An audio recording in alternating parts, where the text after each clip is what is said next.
देखिए, कांग्रेस की आदत रही है जहां चुनाव परिणाम विपरीत आता है तो वो अपने युवराज को बचाने के लिए तरह तरह के बहाने ढूंढते हैं। जम्मू कश्मीर में इनके गठबंधन के पक्ष में परिणाम आया, हालांकि वो नेशनल कॉन्फ्रेंस की जीत थी और उसमें बैताल की तरह उनके कंधे पर सवार कांग्रेस थी, लेकिन उस समय कांग्रेस ने जम्मू कश्मीर में कहीं ईवीएम पे प्रश्न नहीं किया। लेकिन हरियाणा, जहां ये तो मुख्यमंत्री का पद बांट रहे थे, मंत्रियों के पद बांटने लगे थे, इतने ओवर कॉन्फिडेंट थे चुनाव में, वहां जनता ने इनको ठेंगा दिखाया। तो अब ये बहाने खोज रहे हैं। ये कांग्रेस की पुरानी आदत है, ईवीएम का रोना और चुनाव हारना और युवराज को बचाना, ये सब साथ साथ चलता है। मुझे लगता है अब वो जनता का अपमान कर रहे हैं, जो मैंडेट जनता ने दिया है उसका अपमान कर रहे हैं। और सेलेक्टिवली 20 सीटों की कभी बात करते, कोई नेता 30 सीटों की बात करता है, कोई पूर्ण पूरा फिर से चुनाव कराने की बात करता है। तो ये खुद कंफ्यूज है, क्योंकि झूठ बोलने में ना आपको याद नहीं रहता आप क्या झूठ बोल रहे हैं। कांग्रेस को एक्सेप्ट करना चाहिए कि हरियाणा की जनता ने उन्हें फिर से बाहर का रास्ता दिखाया और हिस्टोरिकली तीसरी बार बीजेपी सत्ता में आई है, लेकिन अभी भी ये अनाप शनाप बोलकर डिफेंड करने की कोशिश कर रहा है। जयराम रमेश ने कहा कि जो 9 अक्टूबर को इलेक्शन कमीशन के सामने जो शिकायत दर्ज की गई थी उसी के कंटिन्यूएशन में और शिकायत दर्ज की गई है और बताया गया है कि लगभग 20 सीटें ऐसी हैं जहां पर गड़बड़ियां हुई हैं। उन्होंने कहा कि हम होपफुल है कि इलेक्शन कमीशन इस पर कार्रवाई करेगा। वो व्हाट काइंड ऑफ कार्रवाई दे वांट? आश्चर्यजनक रूप से यही जयराम रमेश जी ने कोई पिटीशन जम्मू कश्मीर के चुनाव में नहीं डाला, जहां उनकी गठबंधन विजयी हुई और मुख्यमंत्री उनके जो बड़े पार्टनर हैं वो बनने जा रहे हैं उससे, उमर अब्दुल्ला साहब। तो जाहिर तौर पर ये हार रहे हैं, तो ये इस तरह के बहाने खोजते ही हैं। और कांग्रेस की तो पुरानी आदत रही है, कभी वो चुनाव आयोग पर प्रश्न करेंगे, सुप्रीम कोर्ट तक पर आवाज उठा देते हैं और इलेक्शन हारते हैं।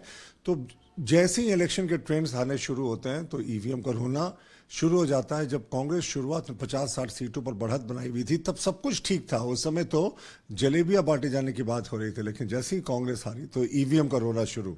ये कांग्रेस की पुरानी आदत है। वेस्ट बंगाल में आरजीकर रेप केस इशू पर एलिजिबली 9 यूथ को अरेस्ट किया गया है। वो स्लोगन लगा रहे थे वी वांट जस्टिस का और उनको डिटेन किया गया, अरेस्ट किया गया। वहाँ के गवर्नर कह रहा है कि पुलिस और स्टेट गवर्नमेंट को थोड़ा सा संयम बरतना चाहिए।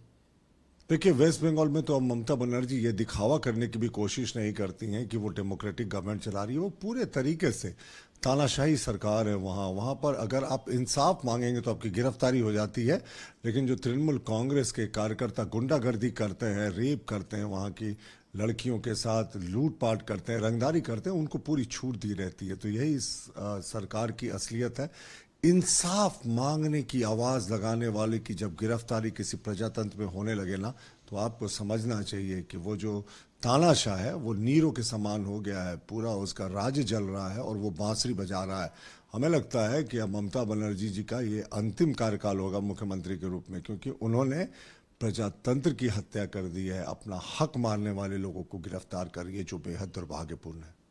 एक इंटरेस्टिंग सिचुएशन कर्नाटका में बनी है। वहाँ के रूलिंग एमएलए हैं, रूलिंग पार्टी के एमएलए हैं, उन्होंने अपनी ही सरकार पर आरोप लगाया है कि यहाँ इस सरकार ने कुछ नहीं किया है किसानों के बेनिफिट के लिए, उनके वेलफेयर के लिए। यहाँ तक कि उन्होंने थ्रेटन भी किया कि वो अपनी लाइफ खत्म कर लेंगे, सुसाइड कर लेंगे अगर उस बात नहीं सुनेंगे, किसानों का मामला नहीं उठाया गया, नहीं सुना गया उनकी बात को। देखिए, कर्नाटक सरकार के बारे में भाजपा हमेशा आरोप लगाती थी कि इन्होंने जो बड़े बड़े फर्जी वादे किए थे वो कुछ भी निभा नहीं पा रहे हैं और जनता को सिर्फ बरगला कर वोट ले लिया था। और रियलिटी ये है कि पहले कैबिनेट में जितनी चीज़ों को अमल करने की घोषणाएं की गई थी उसमें से कुछ भी नहीं हुआ। अब तो लंबा समय हो गया सरकार का। अब तो हमारे अलावा इनके सत्ताधारी दल के विधायक कह रहे हैं कि साहब आपने अपनी वादा खिलाफी की है, किसानों को जो आपने प्रॉमिस किया था कुछ नहीं किया। यही कर्नाटक सरकार में जहां मुख्यमंत्री के ऊपर ही स्कैम का आरोप हो और उनके ऊपर वो एक आरोपी हो बड़े घोटाले में, तो आप दूसरों से क्या उम्मीद कर सकते हैं। ये भ्रष्ट सरकार है, मुझे लगता है देश की सबसे भ्रष्ट सरकारों में एक है और इसका जाना तय है। अब तो सत्ताधारी गठबंधन से ही जब आवाज उठनी शुरू हो गई तो समझिए कि अब इनका पतन तय है।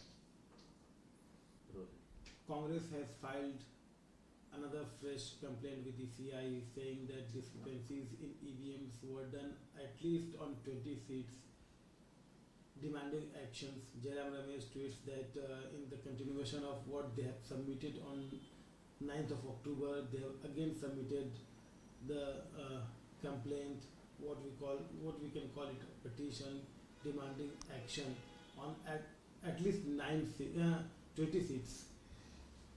See, Congress has become a laughing stock in the country right now. Whenever they win an election, the EVM is okay. The Election Commission has done commendable work.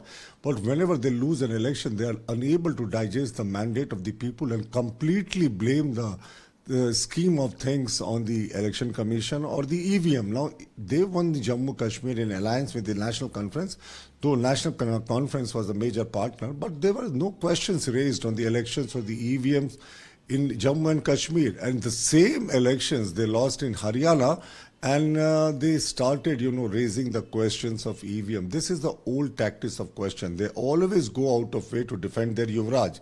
This Yuvraj has lost 188 elections fought under his leadership, and 3 major Lok Sabha elections also under his leadership. So they always come out in defense and come up with excuses like the EVM was not working or there were widespread discrepancies in the EVM and the actual voting. So this is the culture of the Congress. They always have some excuses. They are insulting the mandate of the people by not accepting the verdict that was given by people in Haryana, and they're still indulging in some rhetoric or the other to save their faces. Youth were allegedly arrested by the state police on the charges of raising slogans like "We want justice" over Arjikar hospital matter. Now, the governor of West Bengal says that the state police and the government should show some restraint. See, now Mamata Banerjee ji has stopped, even pretending that she is running a democratic government. This is a totally autocratic government run in West Bengal. Now, when you demand justice for yourself or justice for the victims of the Calcutta rape case, you are arrested. No, this is not democracy. This is the murder of democracy that is happening in West Bengal. First, they threatened the doctors. Now, they arm twisted the doctors, the medical fraternity. They did not bow down. Now, CBI inquired. And now, when somebody is asking for justice, they are being arrested. So they have run a reign of terror in West Bengal. The workers of Trinamool Congress are behaving like goons. They are indulging in rape, extortion, murder, and the West Bengal police has turned a blind eye. This is total murder of democracy that is happening in West Bengal, and it's a very sad state of affairs. Mamata Banerjee is into her last term.